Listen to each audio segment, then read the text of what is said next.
Hello everybody, welcome to my YouTube channel learning is fun. My name is Seema Agarwal. आज हम class 9th ICSE board concise mathematics from Selina publication की exercise number 6C देख रहे हैं। ये जो exercise है वो साइमल्टेनियस इक्वेशन या लीनियर इक्वेशन की एक्सरसाइज है और इस पूरी एक्सरसाइज में वर्ड प्रॉब्लम्स है। बहुत से बच्चों को वर्ड प्रॉब्लम्स में इक्वेशन बनानी नहीं आती है। मैं आपको इनके क्वेश्चंस को एक्सप्लेन करके आपको इक्वेशन बनाना सिखाती हूँ कि किस तरीके से आप इक्वेशन बना के इन क्वेश्चंस को सॉल्व करते हो। ये इम्पॉर्टेंट है कंपटीशन पॉइंट ऑफ व्यू से भी और एग्जामिनेशन पॉइंट ऑफ व्यू से भी। आपको वर्ड प्रॉब्लम को पढ़कर इक्वेशन बनानी आनी चाहिए। उसके बाद आप साइमल्टेनियस इक्वेशन का कॉन्सेप्ट लगा के आप इस इक्वेशन को सॉल्व करेंगे। तो चलिए स्टार्ट करते हैं। कुछ क्वेश्चंस मैं आज इस वीडियो में समझाऊंगी। अगर आपको इस तरीके से वीडियो समझ में आ रहा है तो मैं बाकी के क्वेश्चंस भी आपको एक्सप्लेन कर दूंगी। इस एक्सरसाइज में करीब 31 क्वेश्चंस हैं जो हम एक एक करके इसको सॉल्व करेंगे।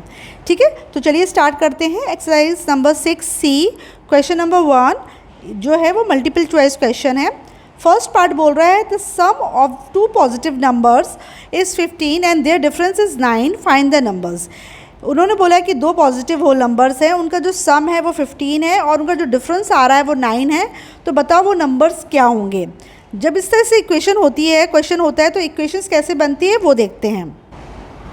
मान लीजिए let the two numbers be x and y। ठीक है, तो मान लो कि दोनों नंबर क्या है, x और y। तो इनका सम उन्होंने बोला है कि 15 है, यानी कि x प्लस वाई 15 है। ये इक्वेशन नंबर 1 बन जाएगी। और इन्होंने बोला कि दोनों नंबर का जो डिफरेंस है वो 9 है, यानी कि x माइनस वाई 9 है। ठीक है, तो ये इक्वेशन नंबर 2 बन जाएगी।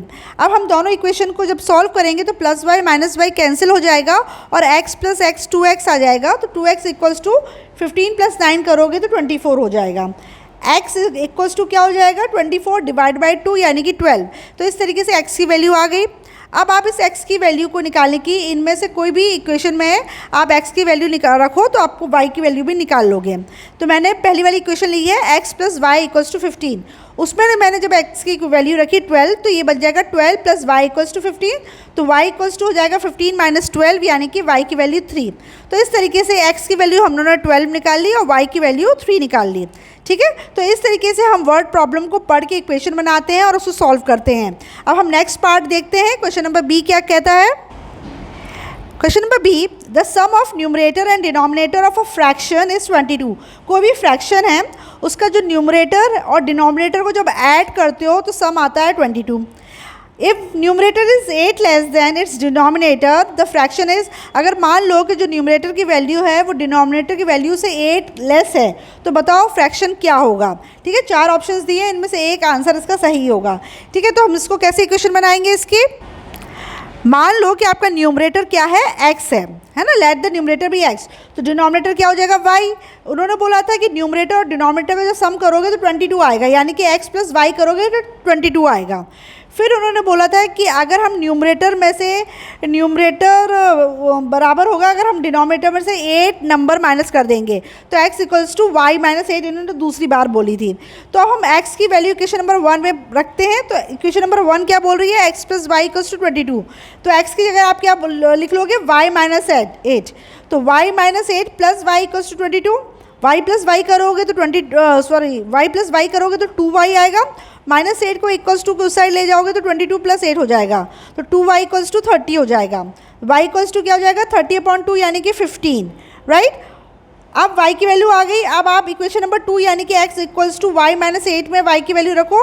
तो y की जगह 15 लिख दो, 15 माइनस 8 तो यानी कि 7। तो इस तरीके से आपकी न्यूमरेटर की वैल्यू 7 आ जाएगी और डिनोमिनेटर की वैल्यू 15 आ जाएगी। अगर आप इसको फ्रैक्शन के रूप में लिखोगे तो आपका आंसर आ जाएगा 7/15। ठीक है, तो इस तरीके से हम वर्ड प्रॉब्लम को पढ़ के इक्वेशन बना के सॉल्व करते हैं। सी देखते हैं, क्वेश्चन नंबर सी बोल रहा है the sum of the digits of a 2 digit number is 8। एक 2 डिजिट नंबर है, उनके डिजिट्स को अगर ऐड करोगे तो सम आएगा 8। The difference between digits is 4। अगर उन्हीं डिजिट्स को अगर माइनस करोगे तो नंबर आएगा 4। If the 10th digit is greater than units digit then the number is. मान लो कि जो 10 डिजिट पे जो नंबर है वो तुम्हारे यूनिट डिजिट से बड़ा है, तो बताओ इनमें से कौन सा आंसर सही होगा। ये क्वेश्चन बहुत इंपॉर्टेंट है और ये एग्जाम में पूछ लेते हैं, है ना। तो सबसे पहले तो जो 2 डिजिट नंबर होता है उसको आप हमेशा 10x प्लस वाई करके लिखते हो। देखते हैं इसको कैसे सॉल्व करते हैं। तो जैसे आपने मान लिया कि x जो डिजिट है वो टेंस प्लेस पे है और y जो डिजिट है वो किस पर है, वो आपका वंस प्लेस पे है। तो आपका नंबर क्या बन जाएगा 10x प्लस वाई, क्योंकि जो x है ना वो टेंस प्लेस पर है, इसलिए x को हमको 10 से मल्टीप्लाई करना पड़ेगा। तो 10x और y जो है वो वंस प्लेस यानी यूनिट प्लेस पे है, तो वो y रहेगा। तो 10x प्लस वाई तो हमारा नंबर बन जाएगा। अब वो क्वेश्चन बोल रहा है कि अगर हमने दोनों डिजिट्स को ऐड किया तो सम 8 आएगा, यानी कि x प्लस वाई ऐड करोगे तो 8 आएगा, और अगर हमने उनको माइनस किया मतलब x माइनस वाई किया तो आंसर हमारा 4 आएगा। तो इस तरीके से हमारी दो इक्वेशन बन जाएंगी, x plus y equals to 8 and x minus y equals to 4। Plus y minus y cancel हो जाएगा और x प्लस एक्स 2x आ जाएगा। तो 2x इक्वल्स टू यहाँ पर 8 प्लस 4 करोगे तो 12 हो जाएगा। फिर x की वैल्यू क्या हो जाएगी 12 डिवाइड बाई 2 यानी कि 6। तो इस तरीके से आपने x की वैल्यू 6 निकाल ली। अब आप क्या करोगे, इस x की वैल्यू को आप इक्वेशन नंबर 1 में रखोगे, x plus y equals to 8, x की जगह 6 लिखो तो 6 प्लस वाई इक्वल्स टू 8, तो y की वैल्यू हो जाएगी 8 माइनस 6 2, यानी कि आपकी x 6 आ गया और y 2 आ गया। तो नंबर क्या होगा, नंबर हमें पता था कि 10x प्लस वाई है, तो 10x प्लस वाई लिखो तो 10 इंटू 6, क्योंकि x की वैल्यू 6 है, प्लस y की वैल्यू 2 है वो लिख दो, तो 10 6 60, 60 प्लस 2 यानी कि 62 हमारा नंबर हो जाएगा। तो इस तरीके से ये वाले क्वेश्चन सॉल्व करते हैं। नेक्स्ट क्वेश्चन हम देखते हैं। डी क्वेश्चन बोल रहा है the present ages of 2 persons are in the ratio 1:3। दो लोग हैं, उनकी प्रेजेंट एज जो भी है उसका रेशियो 1:3 है। After 5 years the ratio between their edges will be 2:5। 5 साल के बाद उनकी जो भी एजेस होंगी उसका रेशियो 2:5 हो जाएगा।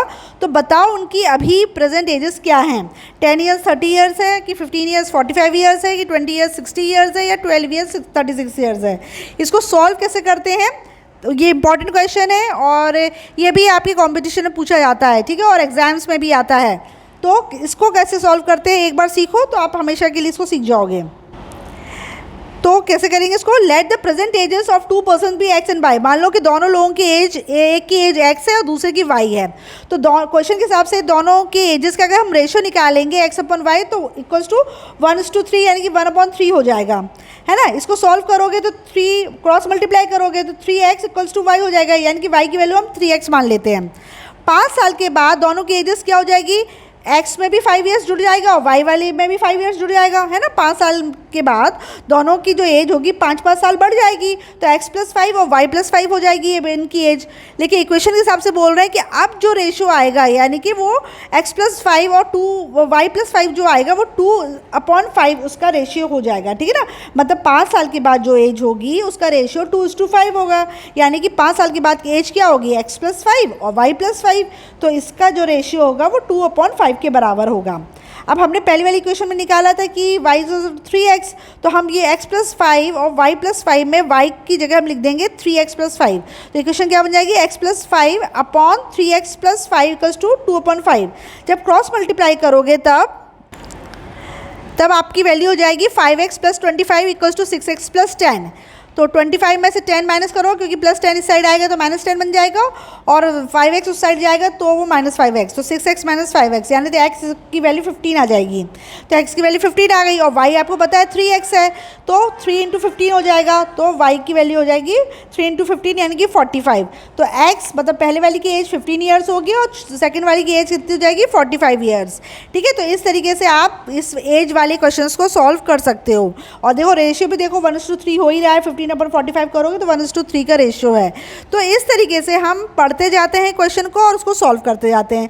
अगर आपको इस तरीके से समझ में आ रहा है तो मैं बाकी क्वेश्चंस का भी वीडियो बना के आपको एक्सप्लेनेशन डाल दूंगी, ठीक है। तो आप मुझको कमेंट सेक्शन में बताइए कि आपको इस तरीके से एक्सरसाइज समझ में आ रही है, तो मैं फिर बाकी क्वेश्चंस भी आपको एक्सप्लेन करके वीडियोज़ में बता दूंगी। Thank you. वरना मेरे चैनल में इस एक्सरसाइज का पूरा स्क्रीनशॉट डला हुआ है, आप उससे सोल्यूशन देख सकते हैं। Thank you.